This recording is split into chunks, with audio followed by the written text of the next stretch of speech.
ओम शांति। नवरात्रि के इस महापर्व पर आप सबको बहुत बहुत शुभकामनाएं।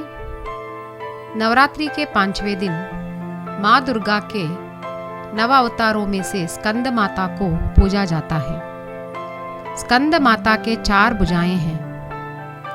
वे सिंह पर सवार हैं। उनका एक हाथ वरदानी मुद्रा में है। कुमार स्कंद अथवा कार्तिकेय को हम उनकी गोद में देख सकते हैं। उनके दोनों भुजाओं में कमल पुष्प हैं। देवी का रंग श्वेत है। वे कमल पर विराजमान हैं। उनके आसन को कमल आसन अर्थात पद्मासन भी कहा गया है। भक्तों का यह विश्वास है कि स्कंद माता मोक्ष, शक्ति, समृद्धि और सर्व खजानों से भक्तों की झोली भर देती है। वे अनपढ़ को भी ज्ञान सागर शिव परमात्मा के ज्ञान से ज्ञानी बना देती हैं। स्कंद माता में सूर्य के समान तेज है। वे अपनी भक्तों की इच्छाओं को पूर्ण करने वाली देवी हैं। कहा जाता है कि उनकी उपासना से भक्तों का हृदय शुद्ध हो जाता है। इनकी पूजा से भक्त अपनी इंद्रियों और मन पर नियंत्रण पा जाते हैं। इनकी पूजा में पुत्र स्कंद की पूजा भी हो जाती है। भक्तों में यह भावना बनी रही है कि अगर कोई भी स्वार्थ रहित होकर माता की पूजा करते हैं तो उनको माता शक्ति और समृद्धि प्रदान करती है। इनके भक्त भी देवी माँ के समान तेज धारण कर लेते हैं। देवी की पूजा को मुक्ति के लिए आवश्यक माना गया है। देवी को अग्नि देवी भी कहा जाता है। नवरात्रि के 5वें दिन का विशेष महत्व है। इस संदर्भ में साधक अपनी समस्त बाह्य क्रियाएं और चित्तवृत्तियों को शांत करके चैतन्य स्वरूप का अनुभव करते हैं। समस्त लौकिक, सांसारिक माया के बंधनों से मुक्त होकर विशेष रूप से योग साधना करते हुए अपनी साधना के पथ पर आगे बढ़ते हैं। सूर्य मंडल की अधिष्ठात्री देवी होने के कारण से स्कंद माता के उपासक अलौकिक तेज और कांति से संपन्न हो जाते हैं। एक अलौकिक प्रभा मंडल उनकी चारों दिशाओं में व्याप्त हो जाता है। यह प्रभा मंडल उसका योगक्षेम देख लेता है। इस घोर भवसागर के दुखों से मुक्ति प्राप्त कर मोक्ष प्राप्त करने का सरल उपाय स्कंद माता है। श्लोक।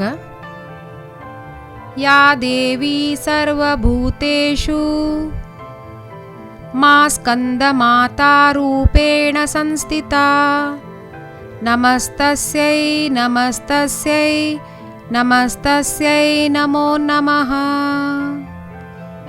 अर्थात हे माता सर्वत्र विराजमान और स्कंद माता के रूप में प्रसिद्ध है अम्बा, तुम्हें मैं बार बार प्रणाम करता हूँ।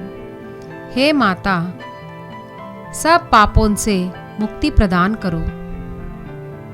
स्कंद माता को पीली वस्तुएं अति प्रिय हैं, अतः केसर से खीर बनाई जाती है।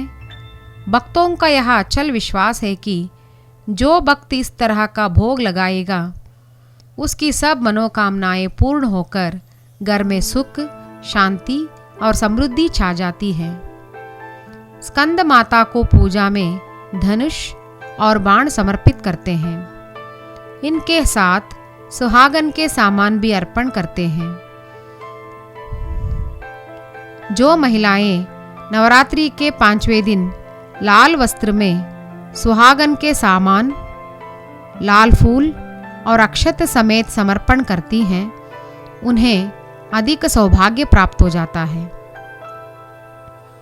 यह भी मान्यता है कि स्कंद माता से बुद्धि का विकास होता है। इनकी कृपा से पारिवारिक शांति प्राप्त हो जाती है। माता की आराधना से शुभ लाभ होते हैं। इनकी पूजा में भक्त श्वेत वस्त्र धारण करते हैं। भक्तों में यह भावना बनी रही है कि ऐसा करने से स्कंद माता उन्हें निरोगी बनने का वरदान देती है। स्कंद माता का आध्यात्मिक रहस्य इस प्रकार है।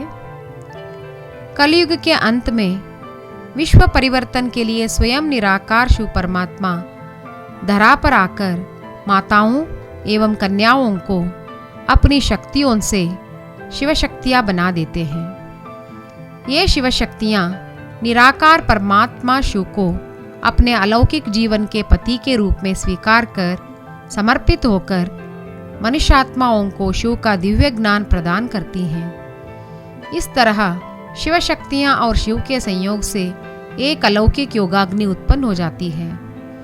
इस योगाग्नि की शक्ति से अनेक मनुष्यात्माएं ब्रह्मचर्य का व्रत धारण कर लेती हैं। कुमार रहने वाली मनुष्यात्माएं ज्ञान का अलौकिक जन्म प्राप्त करती हैं। वे कुमार ही स्कंद अथवा कार्तिकेय हैं। ऐसे शक्तिशाली कुमारों की माता शिवशक्ति ही स्कंद माता है। कार्तिकेय परमात्मा शिव और शिव शक्तियों की शक्ति से अलौकिक जन्म लेने वाली आत्मज्योति का प्रतीक है। इस तरह देवी पवित्रता का रत धारण करती हुई परमात्मा शिव से अपने मन बुद्धि को जोड़कर योगाग्नि से ज्ञान का दिव्य जन्म देती है। ये देवियां ही सच्चे अर्थों में स्कंद माताएं हैं। श्वेत वस्त्र धारण करना पवित्रता का संकेत है। कमल पुष्पों को हाथों में धारण करके पद्मासन में बैठना कलयुग की अपवित्रता रूपी कीचड़ में रहकर उससे निर्लिप्त रहने का संकेत है। शिव शक्तियाँ शिव के सत्य ज्ञान की शक्ति से विकारों के वशीभूत मनुष्यात्माओं को विकारों से मुक्त होने का मार्गदर्शन करती हैं। अतः इस कारण से देवी को मोक्षदायिनी कहा गया है। आत्मा परमात्मा सृष्टि चक्र कर्म ज्ञान की रोशनी देकर मूढ़मतियों को महाज्ञानी बनाने से देवी को ज्ञानदायिनी कहा गया है। शिव शक्तियाँ कलयुग के अंत में इस संगम युग पर इंद्रियों को निग्रह करती हुई विश्व में सुख शांति की स्थापना करती हैं। इस कारण से भक्त इस शुभ अवसर पर इंद्रिय निग्रह करते हैं और पवित्रता के निशान के रूप में श्वेत वस्त्र धारण करते हैं। इस प्रकार शिव शक्तियाँ अपने संपर्क में आने वाली मनुष्यात्माओं को शक्ति प्रदान करती हैं। ये शिव शक्तियाँ कलयुग के बाद आने वाले सतयुग में देवपद प्राप्त करने का लक्ष्य रखती हैं। इसी कारण से देवी के हाथ में धनुष बाण दिखाते हैं। संगम युग में शिव शक्तियाँ काल रहित अर्थात मरण रहित निराकार शिव परमात्मा को ही अपने पति के रूप में स्वीकार करती हैं। इस कारण से वे सदा सुहागन बन जाती हैं। शिव के ध्यान की योगाग्नि को प्रज्वलित करके वे अपनी कमजोरियों को भस्म करके अनेक मनुष्यात्माओं के विकारों को दग्ध करती हैं। इस कारण से उन्हें अग्निदेवी कहा गया है। पीला रंग तेज, शक्ति, संतुष्टता, आशावादी, खुशी, दिव्यानंद, रचनात्मकता को सूचित करता है। जगदम्बा अपने बच्चों को दुर्गुणों और दुष्ट शक्तियों से रक्षा करने के लिए ज्ञान योग का सहारा देती हैं। इसके लिए उदाहरण मूर्त देवी स्कंद माता है। कुछ लोगों में यह भ्रम है कि संतान ना होने से मुक्ति नहीं मिलती। इस कारण से संतान की प्राप्ति के लिए स्कंद माता की आराधना की जाती है, परंतु वास्तव में हमें परमात्मा शिव की संतान बननी चाहिए। उन्हें परमपिता के रूप में स्वीकार करना चाहिए। अगर शिव की अलौकिक संतान नहीं बनेंगे तो हमें मुक्ति नहीं मिलती है। इसी अर्थ में संतान बिना मुक्ति नहीं कहा गया है, परंतु ये कहना गलत बात है कि संतान बिना मुक्ति नहीं। अतः आइए हम सब स्कंद माता का आध्यात्मिक अर्थ ग्रहण करते हुए उनके गुणों एवं विशेषताओं को जीवन में धारण करके सच्ची सच्ची नवरात्रि मनाएंगे। ओम शांति।